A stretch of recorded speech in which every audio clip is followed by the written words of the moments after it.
Hello बच्चों, आप सभी का स्वागत है हमारे YouTube channel smart mathematics classes में। बच्चों, आज हम क्लास 11वीं की मैथ्स का एक्सरसाइज 2.2 कर रहे हैं और हमने अपनी पिछली क्लास में एक्सरसाइज 2.1 को कर लिया था। और इससे पहली क्लास में हमने जो हमारे अध्याय 1 था ना, एनसीईआरटी बुक का जो क्लास 11वीं का, उसको करा दिया है समुच्चय को। तो आप हमारे चैनल से जुड़ें, अपने दोस्तों को चैनल के बारे में जानकारी दें।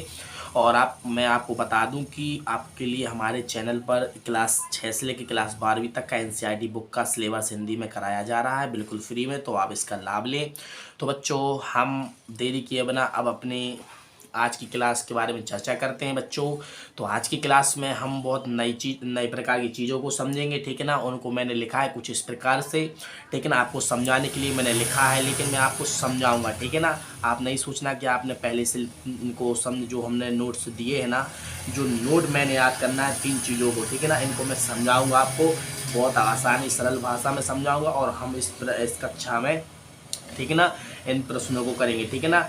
तो इनके बेस के ऊपर इन जो हम बेस आपको पढ़ाएंगे आज, ठीक है ना, आज की क्लास में एक्सरसाइज 2.2 के ऊपर, तो उनके ऊपर कुछ प्रश्न हैं, ठीक है ना।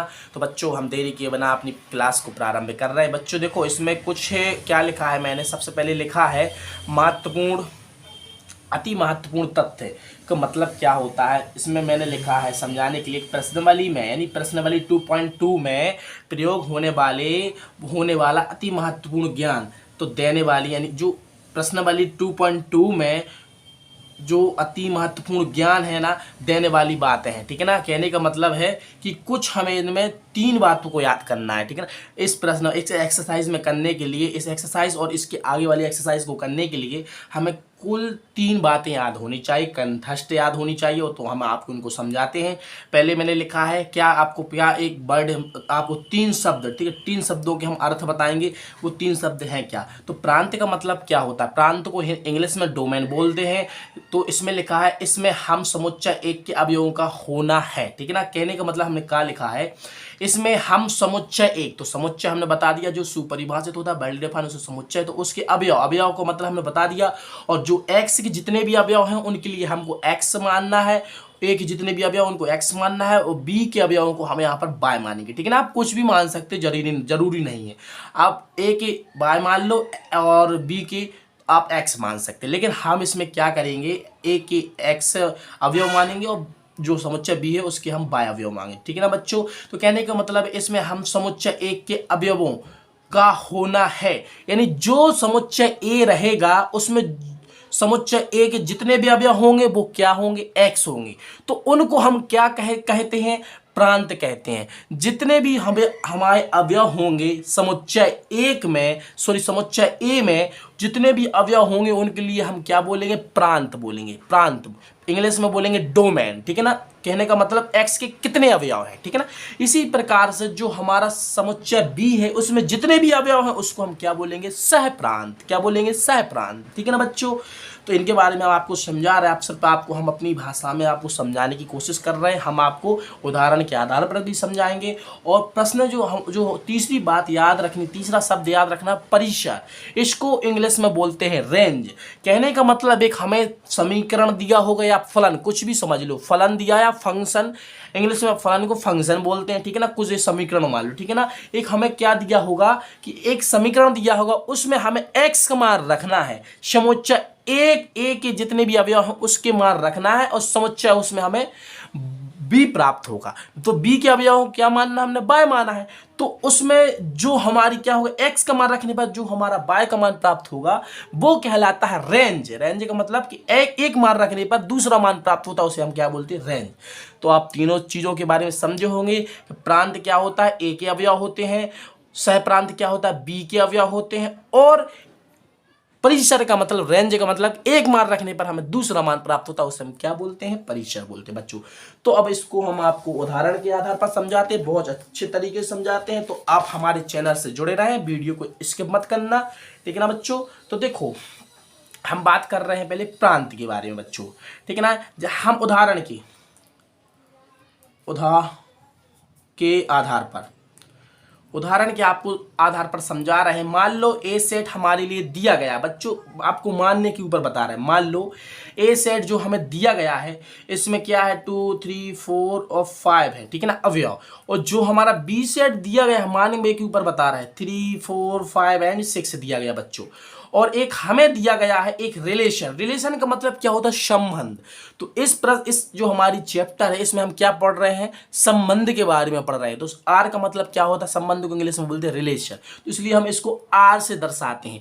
तो इसमें क्या होता है, इसका मतलब होता है एक्स और वाई के जो अवयव हैं इसमें जो इसको कैसा पढ़ते हैं हमने आपको बताया है। जो छोटे कोष्टक में एक्स और कॉमा बाय होती है, यानी दो संख्या होती है, इस प्रकार से होती है, 2 या 5 हो सकती है इसको छोटे कोष्टक में।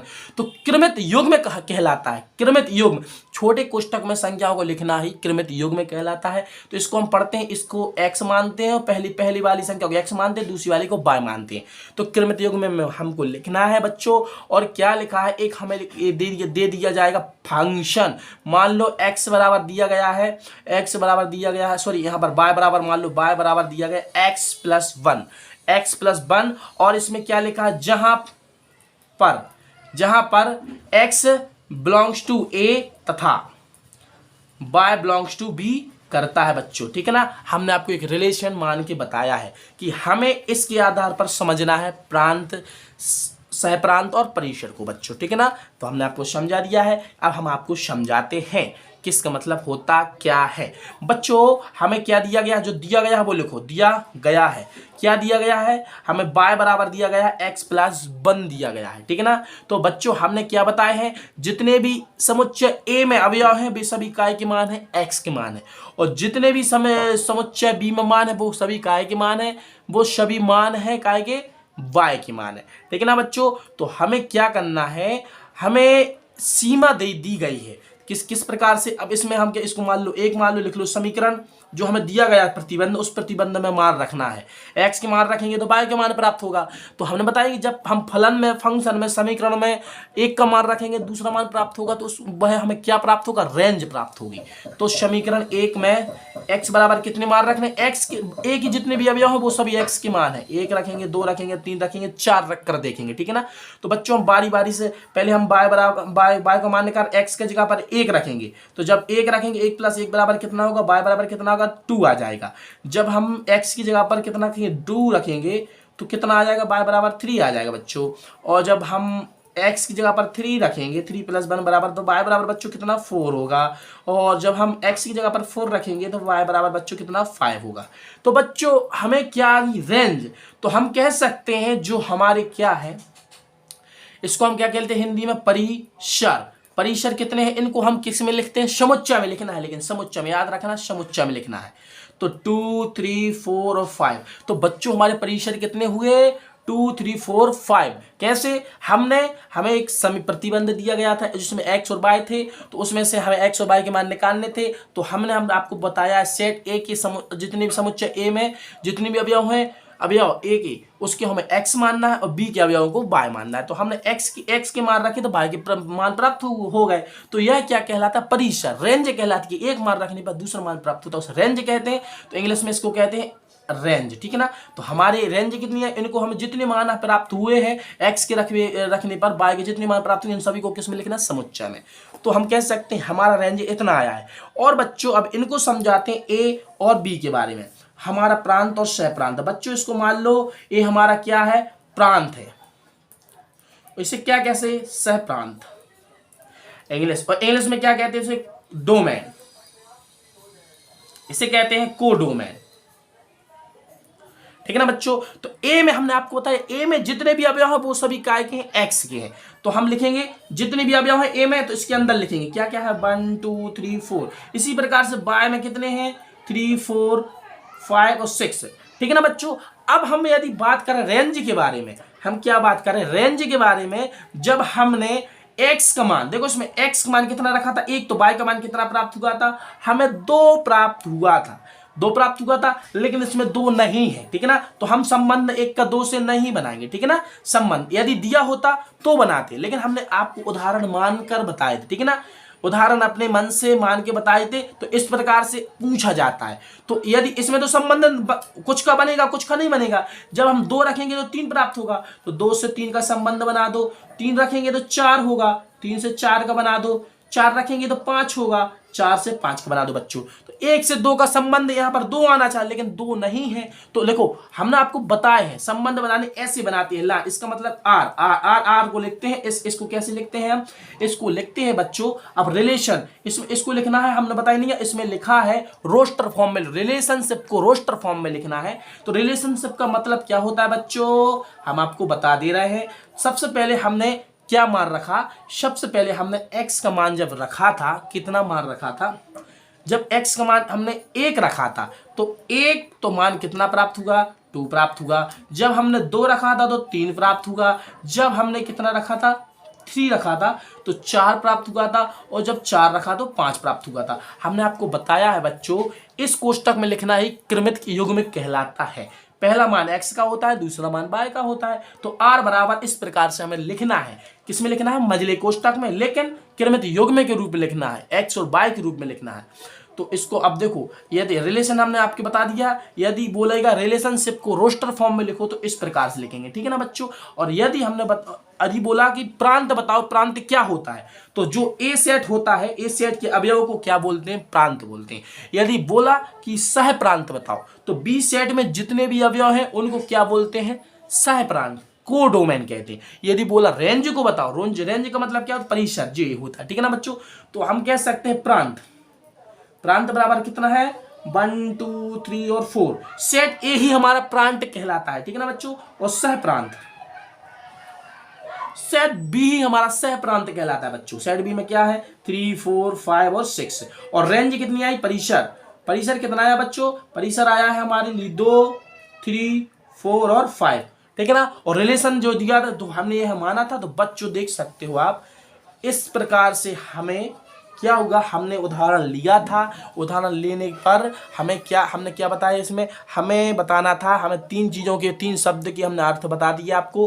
प्रांत, जो सेट ए होता है वो प्रांत कहलाता है, सेट बी क्या कहलाता है? सह प्रांत कहलाता है। और हमें एक फंक्शन दिया जाता है, फलन दिया जाता है, ठीक है ना। उसमें हमें 1 मान रखेंगे तो दूसरा मान प्राप्त होता है, तो उसको हम क्या बोलते हैं? रेंज बोलते हैं। रेंज निकालना बोलते हैं, ठीक है ना। रेंज कि 1 मान रखने पर दूसरा मान प्राप्त होगा तो उस रेंज होता है। तो बच्चों, और हमने आपको बता दिया जब रिलेशनशिप को रोस्टर फॉर्म में किस प्रकार से लिखना है। रोस्टर फॉर्म का मतलब होता है कि हमने आपको बता, रोस्टर फॉर्म यानी कोष्टक में लिखना ही संख्याओं को रोस्टर फॉर्म कहलाता है। जिस प्रकार से रोस्टर फॉर्म ये है, इन संख्याओं को लिखा है तो यह भी रोस्टर फॉर्म है, ठीक है ना। समुच्चय के रूप में लिखना है, रोस्टर की फॉर्म में। तो अब रिलेशन है, तो रिलेशन का संबंध का चैप्टर है। संबंध में क्या आ जाते हैं? एक्स और वाई आता है। संबंध किस किस का संबंध? एक्स और वाई का संबंध, यानी 2 चीजों का संबंध होगा, इसलिए हम 2 के बारे में लिखेंगे इसमें, इस रिलेशन में, किसमें? रोस्टर फॉर्म में। एक्स पहला मान एक्स होता है, दूसरा मान वाई होता है बच्चों। तो यदि हमारे लिए प्रश्न में ओनली क्या दिया होगा? रिलेशन दिया होगा, बोलेगा कि इसमें से क्या बताओ, एक्स के मान और वाई के मान बताओ, तो हम बता देंगे। और हमने बता दिया एक्स के मान क्या होते हैं? हमारे प्रांत होते हैं। वाई के मान क्या होते हैं? सह प्रांत होते हैं। और परिसर के बारे में होगा तो परिसर के बारे में भी हम बता सकते हैं क्या होगा। एक्स का मान 1 रखेंगे तो हमें 2 प्राप्त हुआ था, तो परिसर भी हम बता सकते हैं, ठीक है ना बच्चों। तो मुझे लगता है आपको समझ में आ गया होगा। अब बच्चों, हम इस क्लास में तो इन प्रश्नों को नहीं कर पाएंगे, हम अगली क्लास में इन प्रश्नों को आपको समझाएंगे। जो जो हमने आपको पढ़ाया है उन सभी को इन प्रश्नों में हम क्या करेंगे? यूज करेंगे मतलब कि उदाहरण के आधार पर हमने आपको समझा दिया। अब इन प्रश्नों के आधार पर हम आपको समझाएंगे। तो बच्चों, मिलते हैं अगली क्लास में, तब तक के लिए जय हिंद, जय भारत।